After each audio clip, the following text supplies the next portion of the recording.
Ou qui chauffe, l'étude a dit, si on fait un mot par exemple, elle répond, elle a essayé de comprendre vers quel pays les Algériens veulent partir. Ou là, dans quel pays les Algériens veulent s'installer. Eh ben, la France arrive au premier lieu. Les Algériens gagnent au France. Mais plus de 38% des jeunes Algériens qui veulent quitter leur pays veulent s'installer en France. Plus de 38% des jeunes Algériens qui veulent quitter leur pays veulent s'installer en France. Mora, c'est l'Allemagne et la Grande-Bretagne. L'Allemagne, 10% et quelques des jeunes Algériens qui veulent quitter leur pays veulent s'installer en Allemagne. Et 8,6% des jeunes Algériens qui veulent quitter leur pays veulent s'installer en Grande-Bretagne. Même bête, les États-Unis d'Amérique. Les États-Unis d'Amérique et le Canada. Globalement, l'Europe, 74% des jeunes Algériens qui veulent quitter leur pays vont en Europe. Ils veulent s'installer en Europe. Uniquement 13% veulent aller en Amérique du Nord, Canada, États-Unis. Et uniquement 7,9%, et même pas 8% des jeunes Algériens veulent partir vers les pays du Golfe, les Dubaï, Abu Dhabi, Qatar, Arabie Saoudite, le Koweït, etc. Donc les Algériens sont totalement dépendants de l'Europe et notamment de la France. Et vous imaginez ces 2 millions d'Algériens, de jeunes Algériens, si on laisse 38% d'entre eux vont partir en France, imaginez comment la France va exploiter le potentiel de la jeunesse algérienne. Et quand je dis les jeunes, je parle aussi des diplômés, des universités, des universitaires, des étudiants, des éminences grises et des cerveaux. La véritable situation qui prévaut sur le terrain. Ça n'a rien à voir uniquement avec les médecins. Les médecins, il n'y a pas que les médecins qui veulent partir. Il y a minimum, je le répète et je le dis, 2 millions de jeunes Algériens âgés de moins de 29 ans. Il n'y a pas d'opportunité professionnelle, il y a des mauvaises conditions de vie. هذه القوة الإقليمية ودرنا والجيري دايرة وقادرة etc. Tout ça c'est du خروطو يا جماعة. ما نقبروش بالناس. 67% des jeunes Algériens qui veulent partir sont âgés d'entre 20 et 24 ans. Et 69% des Algériens on retrouve dans les plus de 25 ans, 69% de jeunes qui veulent partir. C'est énorme.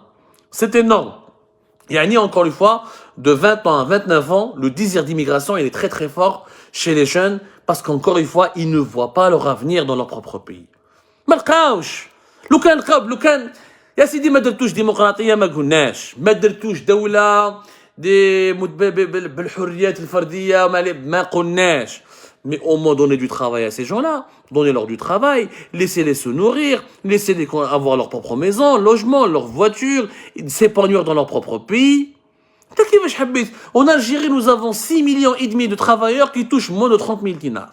Je vous ai donné un chiffre de 3 millions, ce n'était pas le véritable chiffre. Les salariés algériens qui touchent moins de 30 000 dinars sont de 6,6 millions de personnes. C'est énorme sur une masse salariale de presque 12 millions de personnes. Il y a la moitié des salariés algériens, plus de la moitié, pratiquement presque la moitié des salariés algériens, pour ne pas dire plus de la moitié des salariés algériens touchent un salaire de moins de 30 000 dinars. Moins de 30 000 dinars, je dis le B. Même pas 150 €. Qui va acheter?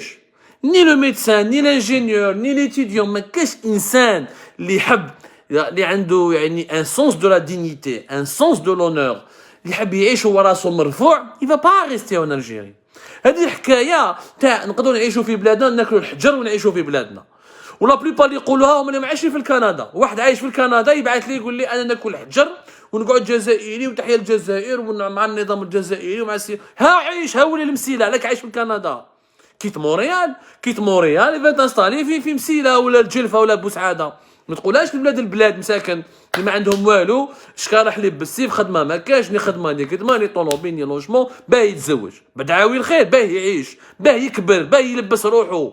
Comment il peut se cultiver, comment il peut payer un abonnement internet, comment il peut acheter un smartphone, comment il peut acheter un PC, comment il peut voyager, comment il peut aller au cinéma. Comme un être humain, c'est un être humain, il a une série de besoins qu'il faut satisfaire pour qu'il puisse s'épanouir, pour qu'il puisse être bien dans sa peau. Mais qu'est-ce que le halib ou zit? L'être humain n'a pas besoin que de l'huile. Les dirigeants algériens ils disent ah كاين عندنا الحليب ماشي غالي والخبز ماشي غالي, mais l'être humain ne vit pas que de pain ou là de l'eau avec de l'eau ou là avec de l'huile, ne vit pas que de l'eau ou de l'huile ou là d'une ou la malabalish des produits alimentaires. Un être humain ya jama'a, un être humain, c'est une âme, c'est une sensibilité, c'est un راهي روح, العبد راهو روح. Il a aussi un cerveau qu'il veut. Il veut être heureux. Ça sert à rien de bien manger si tu es malheureux. L'être humain n'est pas un ventre qu'il faut remplir. L'être humain est d'abord une âme qu'il faut nourrir. Un cerveau qu'il faut développer. Mais elle dit, les dirigeants algériens ne la comprennent pas. Ne la comprennent pas, ya jama'a. Malheureusement, on continue sur ce chemin, on va aller vers une immigration, un exode massif comme le Venezuela est en train de le vivre. Avec 2 millions de jeunes Algériens de moins de 29 ans, on y rajoute les quelques 2 millions ou les 1,5 million de jeunes Algériens âgés de moins de 35 ans. Et dans les années à venir, on risque de se retrouver avec minimum plus de 5 millions de jeunes Algériens qui veulent quitter le pays. Parce qu'ils n'ont pas l'espoir qu'ils peuvent vivre dignement et agréablement. Je ne sais même pas confortablement ou agréablement, au moins dignement, dans leur pays.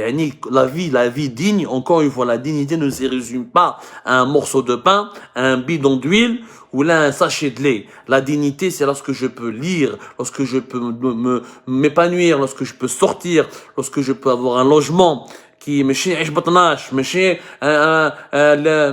trois familles dans un seul logement. Lorsqu'un jeune peut se déplacer, il peut sortir, il peut faire du sport, il peut faire du cinéma, il peut faire du théâtre, il peut avoir internet, il peut avoir des livres, c'est ça la dignité. ماشي la dignité تاع الحليب والخبز واللحظة ولا الكونديا ولا. Ça ce n'est pas la dignité d'un être humain. Je vous remercie énormément, prenez soin de vous, c'était un point sur cette situation, sur ce débat. Voilà, il faut qu'il reste un débat, pas une polémique. Il ne s'agit pas d'accuser celles et ceux qui veulent partir. Il s'agit de comprendre leur motivation. Il s'agit de se poser aussi la question pourquoi ils sont aussi nombreux à vouloir partir et pourquoi ils seront encore plus nombreux à partir dans l'avenir. Et qu'est-ce qu'il faut faire pour qu'on puisse nous-mêmes développer notre pays. Avec tous les atouts que nous avons, l'Algérie, normalement, c'est une terre d'immigration. Normalement, c'est elle qui accueille les étrangers. Normalement, c'est notre pays qui doit faire des programmes. لو كان جا الحق لو كان جا زمان لو كان جينا vraiment bien dirigé ou là entre les mains de bons dirigeants, c'est notre pays qui devrait faire une sélection pour accueillir la main d'œuvre étrangère. Tellement le pays il est vaste, il est grand, il y a tellement de richesses, il y a tellement de potentialités à exploiter. Malheureusement, personne ne fait l'effort de se remettre en cause et d'aller vers les véritables questions, mais chez faire le buzz et le sensationnalisme en insultant, en personnalisant les problèmes. Il n'y a pas de problème personnel, il y a des problèmes de société. À tout comme ça, je vous remercie énormément. À demain, Inch'Allah.